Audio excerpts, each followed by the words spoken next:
June 6, 1944. Dawn. The moment the landing craft ramp slammed down on Omaha Beach, thousands of American soldiers learned a truth the generals already feared. Fighting German troops in World War II was going to be far harder than anything the United States had ever faced in modern warfare. The first burst of MG-42 fire tore across the surf like a buzzsaw, cutting men down before they even reached the sand, and instantly, brutally, the US infantry understood why the Germans had become the most feared land army on Earth. The enemy they were facing wasn't just well armed. They were disciplined, precise, relentless, and dug into some of the most brutally defended positions in military history. As the water around the landing craft turned red, American troops pushed forward under a storm of machine gun fire, artillery bursts, mortars, and sniper rounds, realizing that this wasn't just another beach. This was the opening chapter in a long grinding lesson. Defeating Germany was going to cost blood, sweat, time, and an unbreakable will. The challenge American soldiers faced wasn't simply the German army's weapons or machines. It was a combination of culture, training, tactics, leadership, and a mindset forged through generations of militarism. And from the very first day of battle, US troops began asking the same question historians still ask today. What exactly made German soldiers so hard to beat? To understand that, you have to step back before Omaha, before Normandy, before the first American unit ever landed in Europe. You have to look at the German war machine itself, its origins, its structure, and the immense battlefield reputation it had built long before the US Army ever met it head-on. German soldiers in WWII weren't superhuman, but to the Americans who encountered them in the hedgerows of Normandy, the mountains of Italy, and the forests of the Ardennes, it often felt that way. Germany had a long tradition of rigorous military training rooted in the old Prussian system, one that stressed discipline, independent thinking, and mastery of small unit tactics. While many US soldiers were draftees who received only a few months of rush training, German troops had been drilled relentlessly for years. Their non-commissioned officers, sergeants and squad leaders, were some of the best in the world. In many US after-action reports, American officers would write the same thing.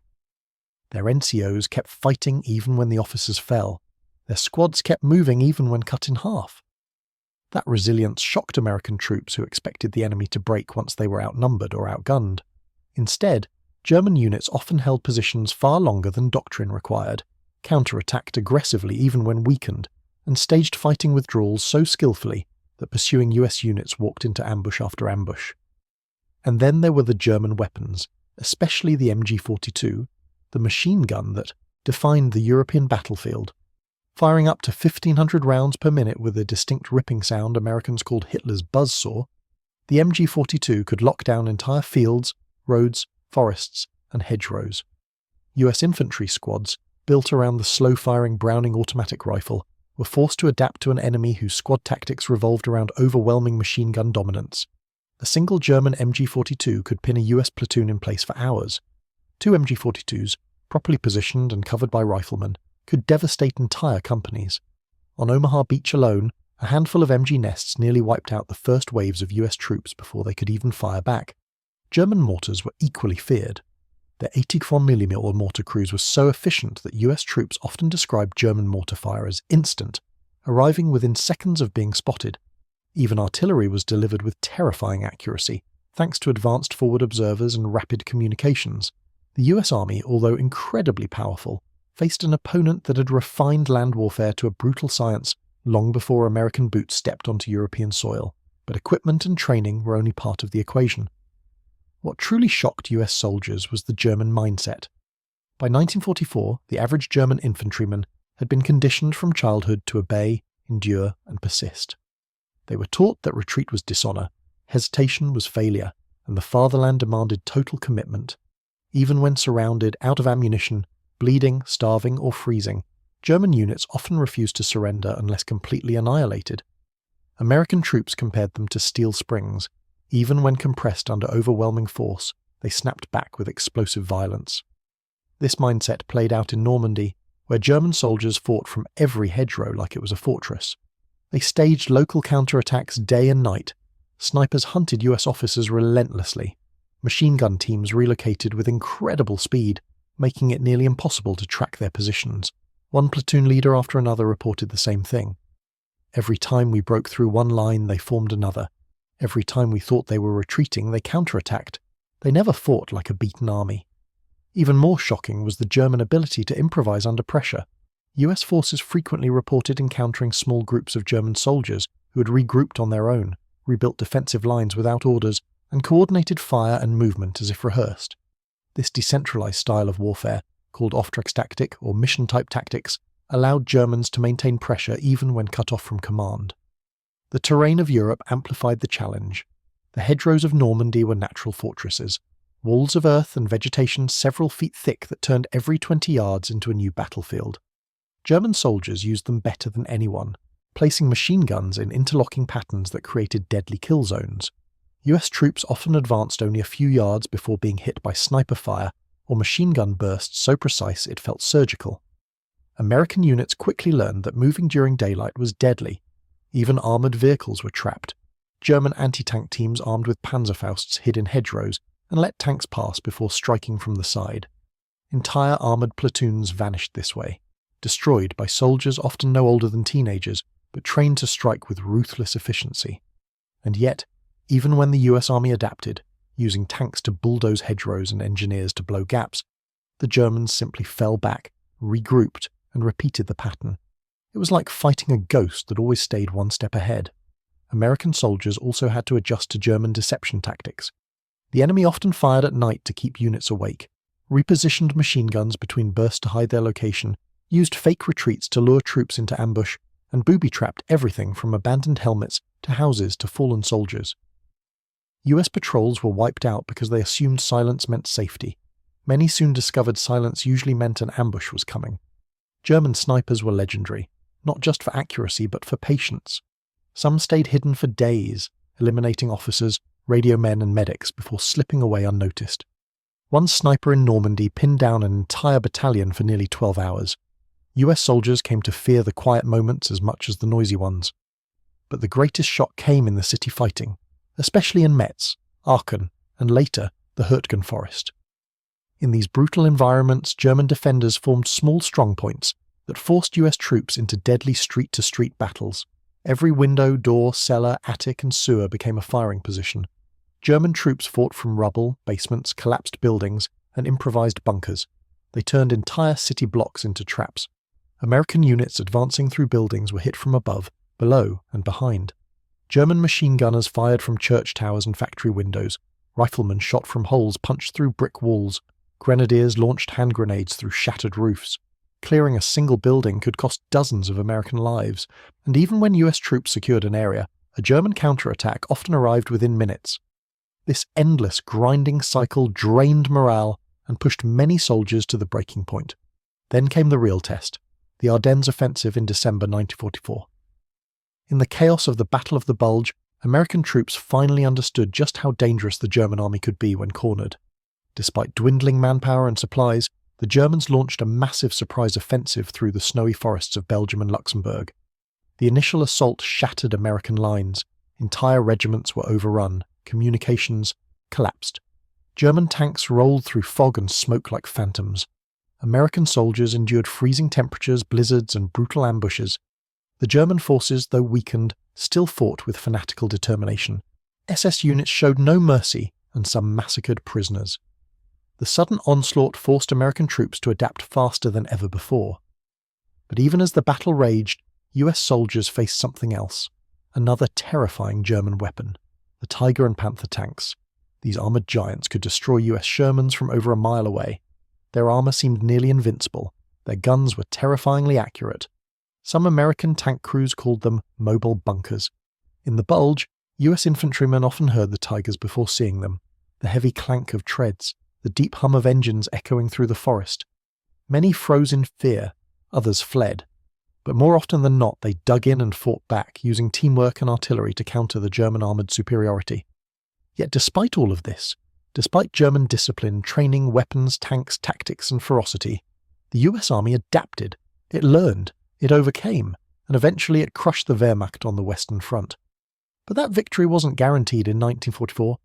For the average American soldier stepping onto the battlefield, the question remained painfully real. What made fighting Germans so hard? The answer was everything. A combination of preparation, culture, environment, weapons, and mindset that made every mile of Europe a killing field.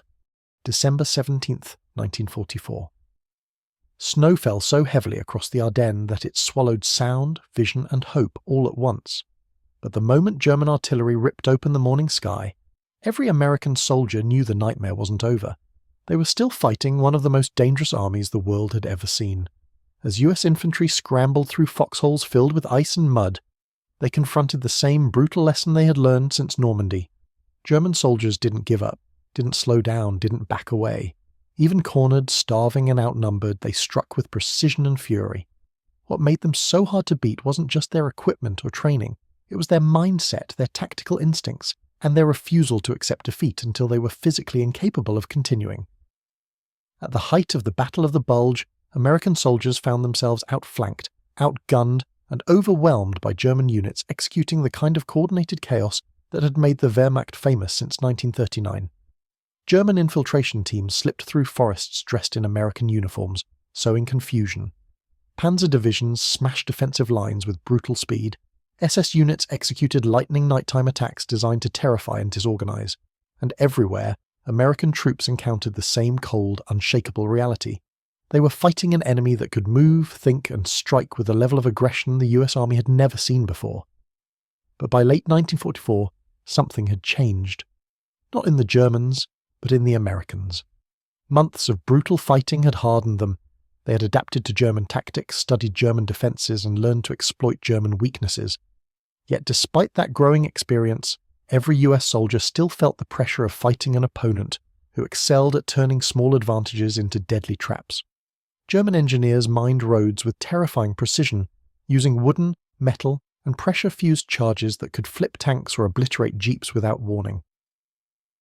Their artillery units were masters of time-on-target barrages, synchronizing multiple batteries so every shell landed simultaneously, catching entire American companies in the open before they even heard the first whistle.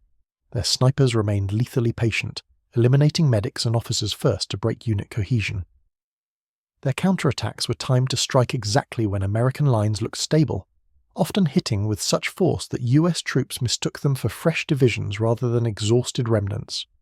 Even captured German soldiers revealed the same psychological pattern: unwavering discipline, absolute obedience, and a deep-seated belief that losing was unacceptable.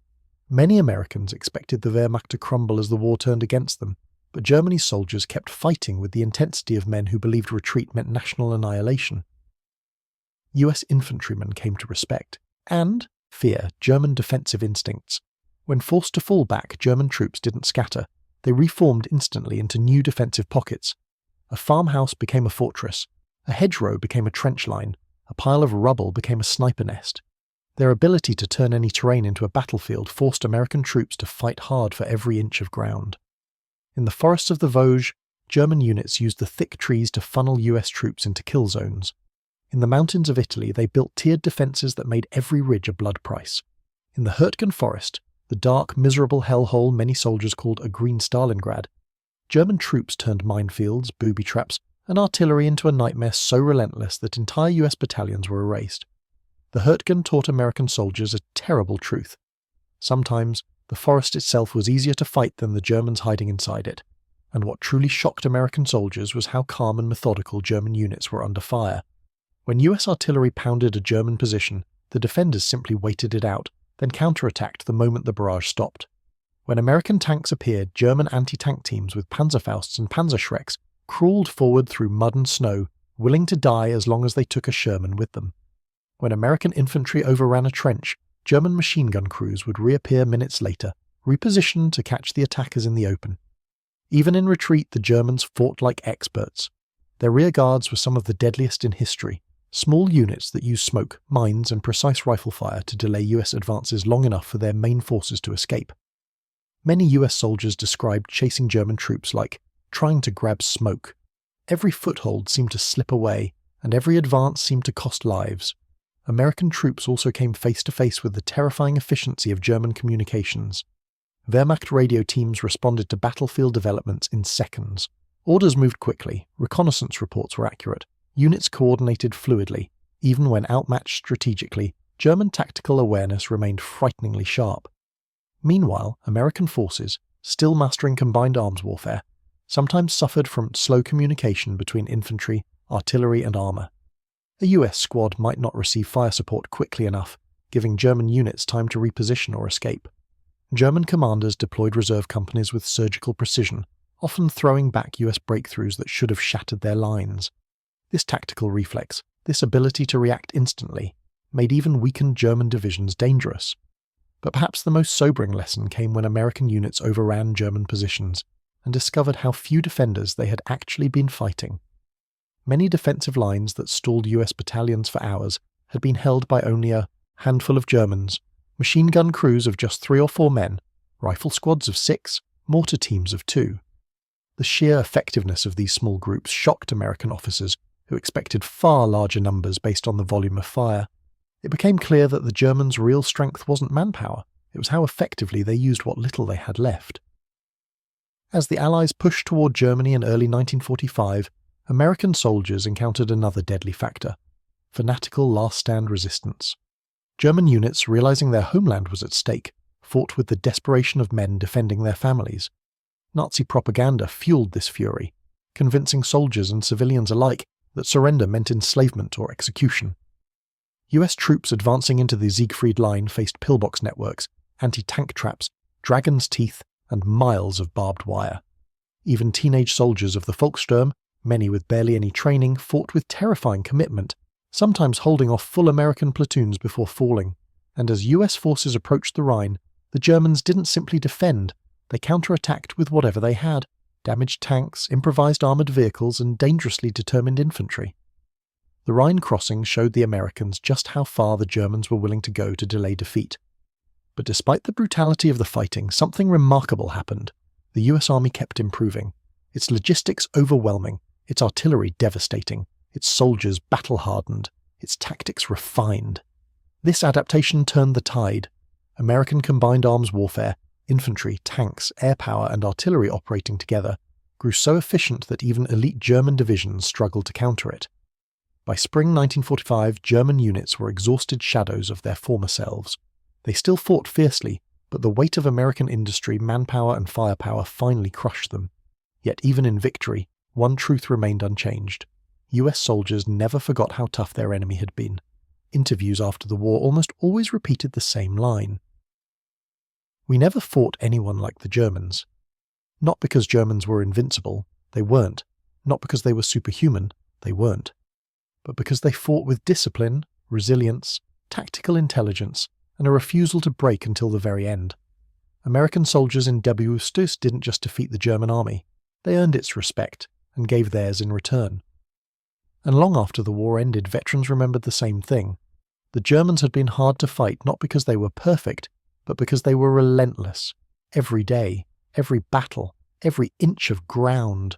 And that's what made beating them one of the most difficult and defining challenges of the US Army in World War II,